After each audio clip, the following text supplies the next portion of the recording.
Good morning. My name is John Mark Nielsen, Executive Director at the Danish Immigrant Museum. Our featured exhibit for this summer on the mezzanine level at the museum is an exhibit entitled Church Basements and Children's Homes, Danish American Missions at Home and Abroad. It describes the mission efforts of congregations of Danish American denominations, Danish Lutherans and Danish Baptists in particular, and their efforts to do mission work here in the United States by providing services to children and to the elderly, and doing mission work abroad as well. A unique mission effort among the Danish Lutherans was the Oaks, what was known as the Oaks Indian Mission.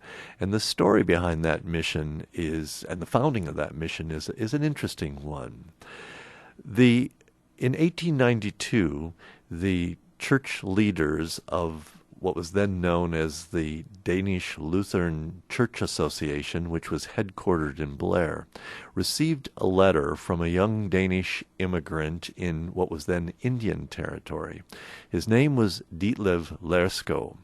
He had come to the United States following his uncle at the time that shortly after the American Civil War, and had followed his uncle down into Indian territory, where he married a young Cherokee woman, and they began a family there. He, with his Danish background, was interested in doing mission work or having mission work done among the Cherokee, and so he wrote the leaders of the Danish Lutheran Church Association in Blair, inviting them to send an individual down to investigate or to begin mission work among the Cherokee. It was a strange coincidence, perhaps, but that same August of 1892, a young man had arrived from Denmark by the name of Niels Lauritz Nielsen, N.L. Nielsen. And he had come to the United States with the expressed purpose of doing missionary work among America's Indians, as he put it. He had, on his way out to the Midwest, he had visited Native American reservations in Michigan and had come by way of the Winnebago Sioux Reservation north of Blair, north of Omaha, just south of Sioux City, before coming to Blair and to the church school and seminary there.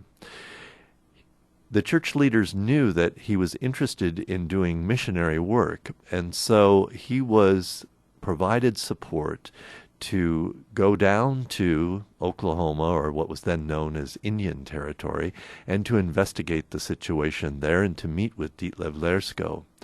And so in 1892, in the fall of 1892, they met and they traveled about. And N.L. Nielsen came to feel that this was the place where he was called to do missionary work. And so rather than returning to the seminary and school in Blair, he petitioned the church leaders to allow him to stay down in Indian Territory and to begin missionary work.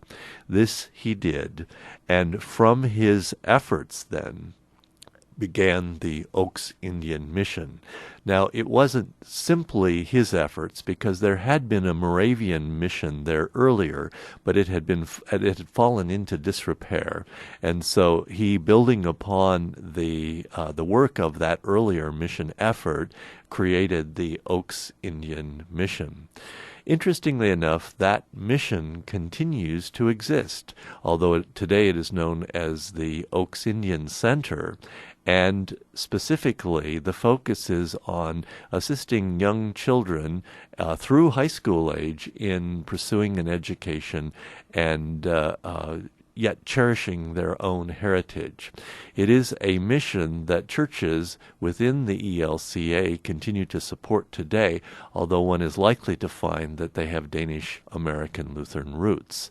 So it is a story of interest, and I hope you will visit the museum to learn about the Oaks Indian Mission and the many other missions that these immigrant churches supported. Thank you.